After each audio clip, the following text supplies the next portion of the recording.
Hello and welcome to Dialogue.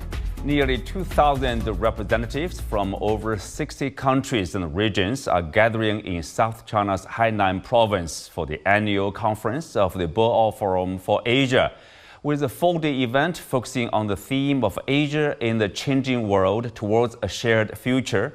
What is Asian countries' answer to this ever-changing and increasingly uncertain world? And what efforts have China and Asian countries made to boost multilateralism and promote openness? Join us for our discussion today, live from Beijing. I'm Xu Qinduo.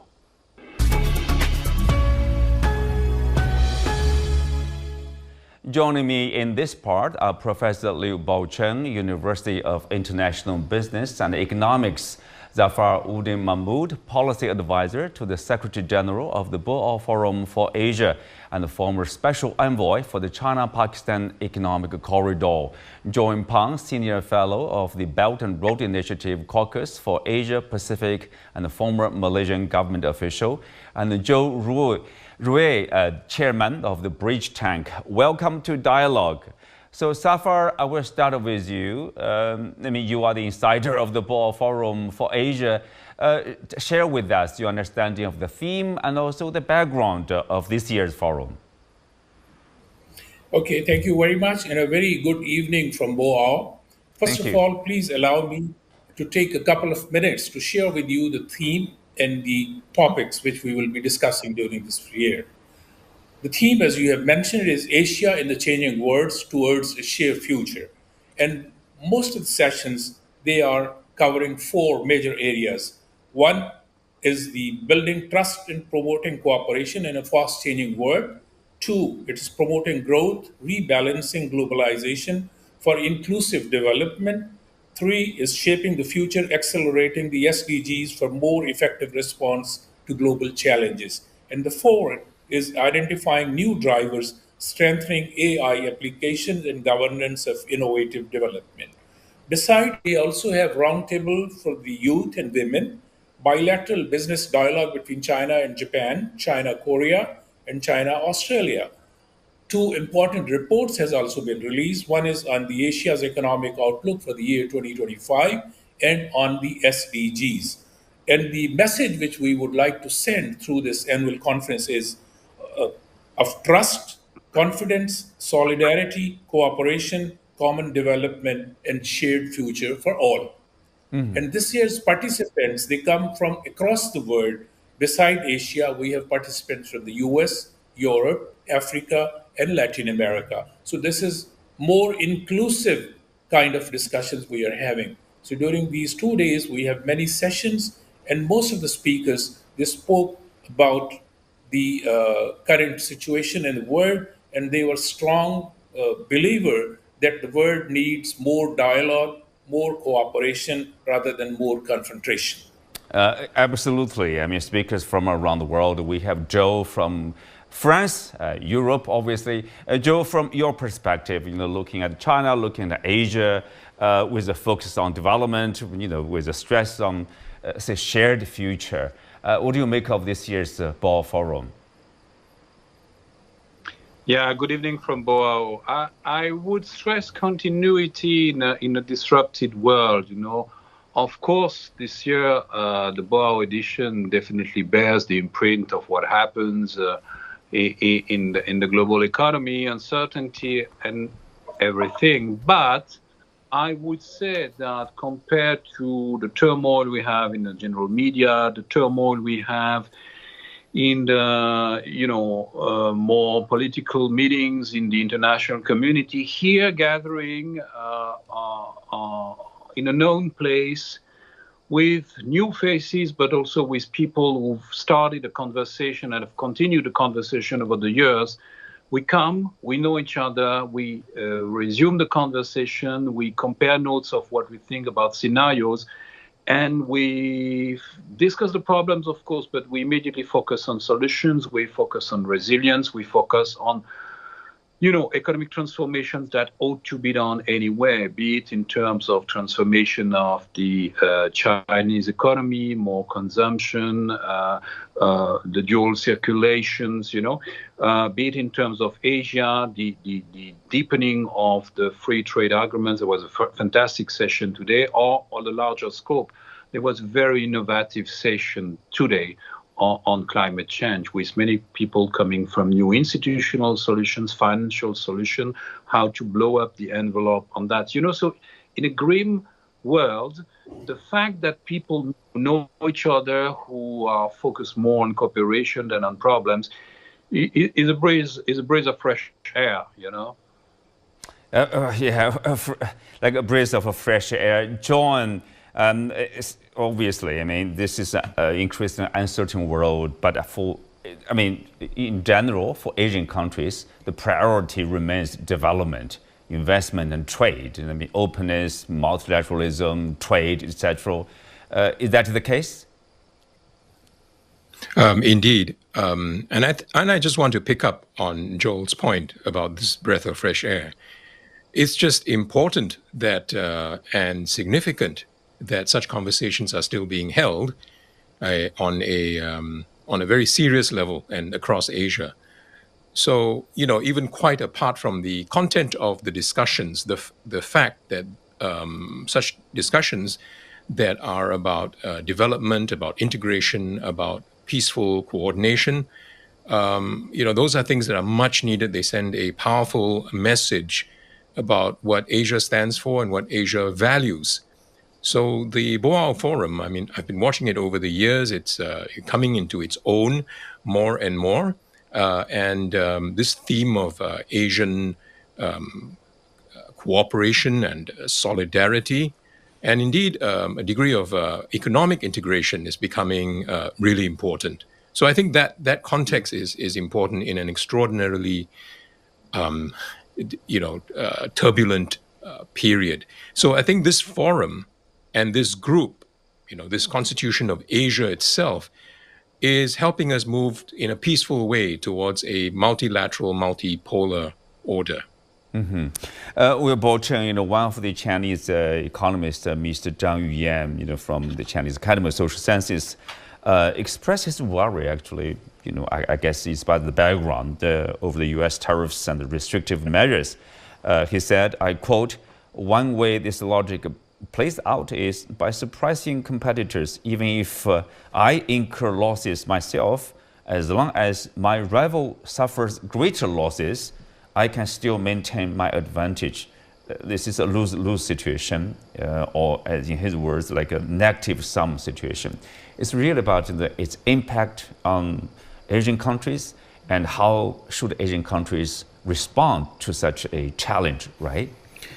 Yeah, it's definitely a zero-sum game mentality, and people talk about the transactional or deal-making approach by Trump. This is not really even transactional. It's totally destructive, because the interdependence among the world is a marker of human civilization progress.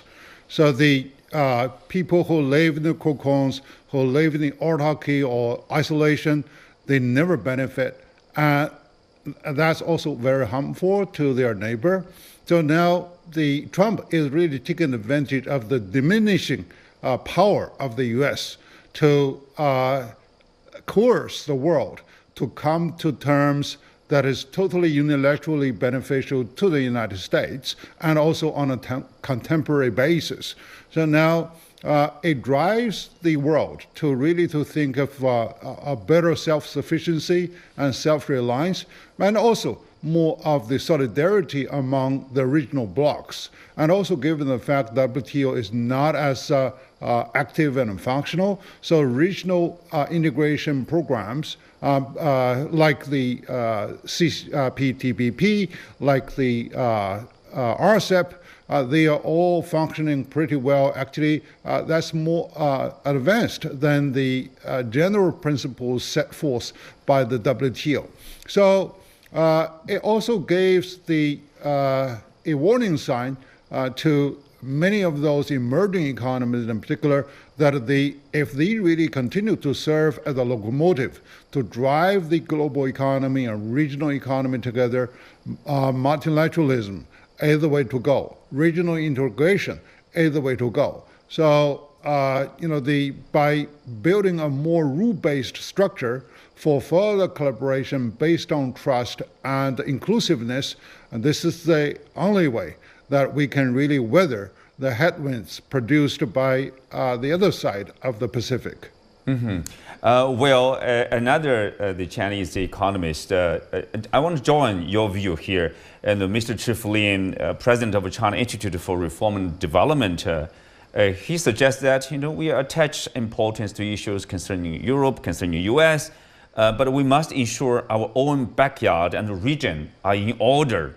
In this case, China's development will be substantial, and so is Asia's. Obviously, he noted the enhancing the utilization of RCEP, Regional Comprehensive Economic Partnership, including obviously, which includes the ASEAN countries, China, Japan, Korea, and of course Australia and New Zealand.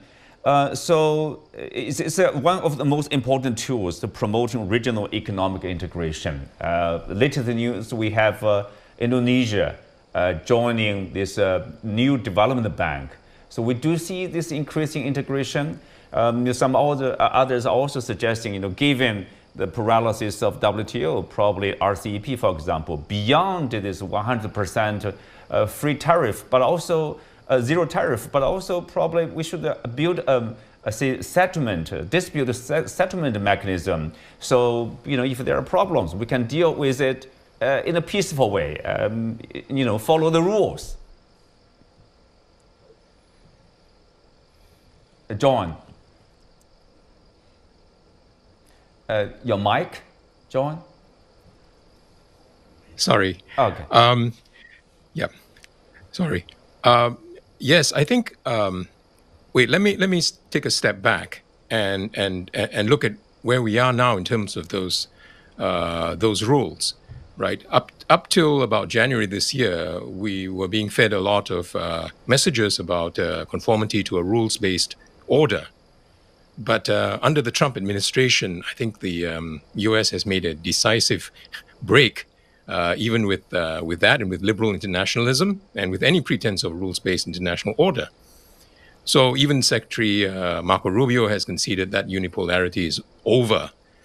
So, in the middle of this talk about we're seeing then a kind of deglobalization and fragmentation, because it no longer suits, parties that once, felt very dominant in this. But actually what you're seeing is a kind of re-globalization in which Asia is at the core. If there's going to be an Asian century, as we've been, expecting and as we've been thinking about for a long time, that has to happen. So I want to point out that as Boao goes on, this year Malaysia is chair of ASEAN. And, 4 ASEAN countries, either Indonesia is a full member, Malaysia, Thailand, and Vietnam are partners. So you're seeing these bridges between, say, BRICS and then ASEAN. And then you'll find, with SCO and others, so almost organically, these clusters are coming together, and Asia's at the core of it. So the discussions at Boao are extraordinarily important in this regard. It's about sort of Asian global governance emerging from Asia. So I think, that's the sort of context I wanted to look at in this regard. Later on in the year, there are extraordinary meetings that'll be going on in Kuala Lumpur.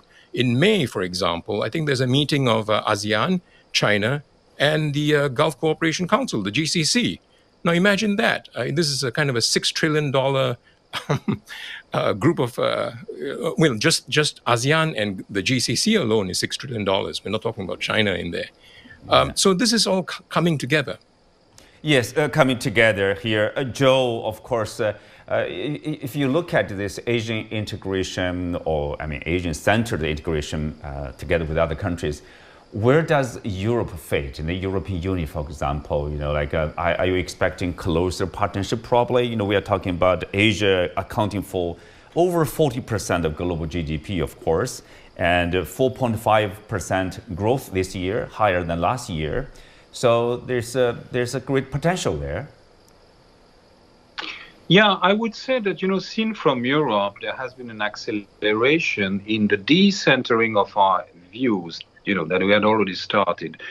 We no longer from Europe look like unidirectionally at the US or at China or at India. We look at Asia in a bigger perspective. And I want to actually follow up on what John was saying, in which you mentioned, Shinro, that Asia is integrated to the rest of the world, but Asia is very much integrated to itself, So whenever we have complex value chains, which will not relocate overnight, to have the bulk, the core, the center, the whatever of those value chains centered in Asia and a part of it centered in Europe, we can continue the business, we can continue trade, we can continue investment and cross-border investment. That's one great way of hedging the situation with the US today. Definitely, Europe is looking at Asia, and Europe is looking at integrating itself even more in terms of capital. There's trade, we have an integrated market, but the capital integration is very important. That's one. Two, the second thing I would want to briefly get back to what you quoted from Zhang Yuan. Zhang Yuan, he chaired here in Boao yesterday a very great session where different points of views got expressed, and etc. This idea that the Trump administration has that they accept to be harmed provided others get more harmed is not even sure it happens. That's not the most likeliest scenario. Take the example of the automotive industry in Northern America and Central America. For some components, they cross borders between Canada, Mexico, and the US 7 times. A tiny part is assembled to another, then assembled to another. It crosses 7 times. Put 25% once, 2, 3. You have nearly 200% tax at the end.